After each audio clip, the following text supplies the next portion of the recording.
All right, so we're gonna be doing the world's greatest stretch. So this is a three-part stretch where we're gonna get down in the lunge position. So on both hands, bring my foot up. So I have one hand planted, one foot. My leg is as straight as I can make it in the back. I'm gonna take your elbow. We're gonna drop it all the way down the instep of your foot as low as you can. Hold a couple seconds. We're gonna put the hand on the outside of your foot. We're gonna pull your toe up and try and put your back heel to the floor. Hold this one just a couple seconds. Bring that toe as high as you can. And then coming down to our lunge position, we're gonna take the same hand, we're gonna watch it all the way up behind us and all the way back, keeping our eye on our hand the whole time. All right, now we're gonna hit our hip flexor stretch. So we're gonna put one knee on the mat or a pillow or whatever, something soft that you had to put your knee on. Foot in front, we're gonna stand nice and tall and put my chest up, my chin down. We're gonna squeeze the butt forward as hard as you possibly can. We're gonna stretch on the hip flexor right here in the front. And then we can relax. And then squeeze it forward as hard as you possibly can. Hold a couple seconds.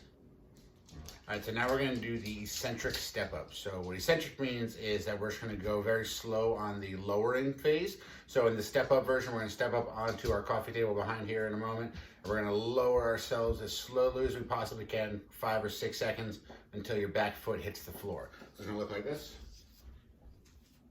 You can step up on your coffee table or sturdy object, whatever you have.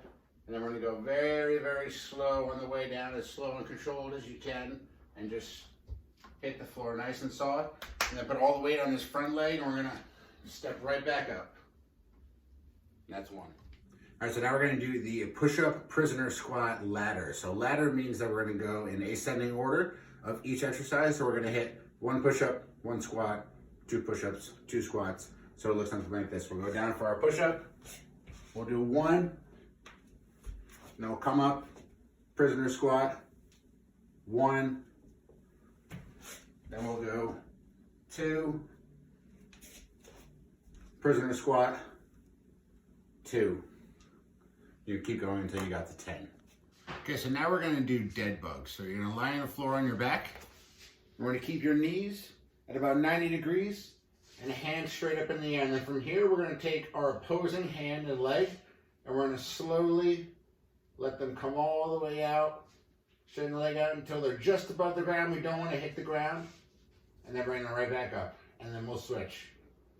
And important to note too that this whole time I'm pushing my low back into the ground.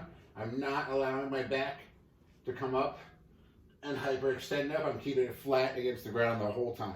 All right, now we got bird dog. So kind of the opposite of a dead bug. We're gonna be on all 4s now. Hands right under the shoulders, back's nice and flat. We're gonna take our opposing hand and leg, and we're gonna bring them straight out and extend them. We're gonna think about squeezing the glute, keeping the head down and the shoulders back and down. Hold for a few seconds, and then come back in same way. Shoulder back and down, glute squeeze, toe pointed down. Hold a few seconds, and bring it back in.